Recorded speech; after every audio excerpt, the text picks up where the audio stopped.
देखो, अगर भगवान विष्णु के दो महान अवतार नर और नारायण न होते तो आज उत्तराखंड की पावन देवभूमि और बद्रीनाथ धाम का अस्तित्व ही नहीं होता। इन्हीं की तपस्या की दिव्य ऊर्जा ने इस बर्फीली घाटी को मोक्ष का द्वार बनाया है। लेकिन क्या आप जानते हैं कि एक राक्षसी ठंड से नारायण को बचाने के लिए माता लक्ष्मी को क्या भयानक बलिदान देना पड़ा था? वीडियो के अंत तक बने रहना, क्योंकि क्लाइमैक्स में छिपा है बद्रीनाथ के नाम का वो रहस्य जो रोंगटे खड़े कर देगा। इन पहाड़ों पर बर्फ की चादर बिछने से भी बहुत पहले, जब चार धाम शब्द का अस्तित्व भी नहीं था, तब यहाँ केवल एक अनंत सन्नाटा था, और उस सन्नाटे के बीच विराजमान थे दो महान ऋषि नर और नारायण। ये कोई साधारण सन्यासी नहीं, बल्कि स्वयं भगवान विष्णु के दो अवतार थे, दो देह लेकिन एक प्राण। उनकी तपस्या इतनी प्रचंड थी कि उससे निकलने वाली ऊर्जा हिमालय की चोटियों को आग की तरह दहका रही थी। देवराज इंद्र का सिंहासन डोल उठा, लेकिन नारायण अडिग थे। वे समस्त ब्रह्मांड के कल्याण के लिए गहरे ध्यान में मग्न थे।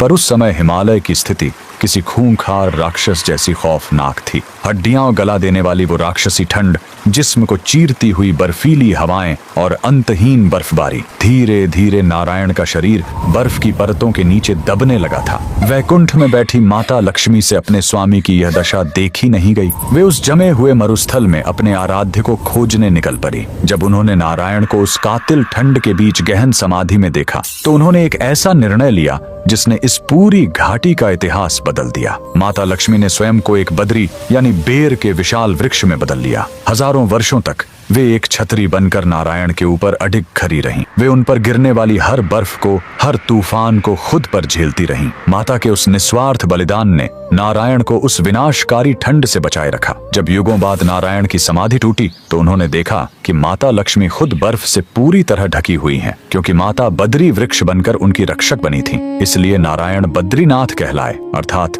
बद्री के स्वामी। वह पूरी घाटी माता के दिव्य स्पर्श और उपस्थिति से बद्रिकाश्रम बन गई। समय बीता और कलयुग के आगमन पर विष्णु जी ने अपनी इस लीला को समेट लिया और वे अंतर ध्यान हो गए। उनकी दिव्य प्रतिमा अलकनंदा की लहरों के नीचे नारद कुंड में विश्राम करने लगी। सदियों बाद एक युवा सन्यासी हिमालय पहुंचा, आदि शंकराचार्य। दिव्य प्रेरणा से उन्होंने उस बर्फीले पानी में डुबकी लगाई और बाहर निकले एक चमकते हुए शालिग्राम विग्रह के साथ, जो आज बद्रीनाथ मंदिर की मुख्य मूर्ति है। तो अगली बार जब आप बद्री विशाल के दर्शन करें, तो याद रखना, आप उस पवित्र स्थान पर खड़े हैं जहां साक्षात लक्ष्मी ने एक वृक्ष बनकर विष्णु की रक्षा की थी। ये प्रेम की वो पराकाष्ठा है जिसने इस ठंडी घाटी को भक्ति की अमर अग्नि से भर दिया। अगर आपको भी नारायण की इस लीला पर अटूट विश्वास है, तो कमेंट्स में जय बद्री विशाल जरूर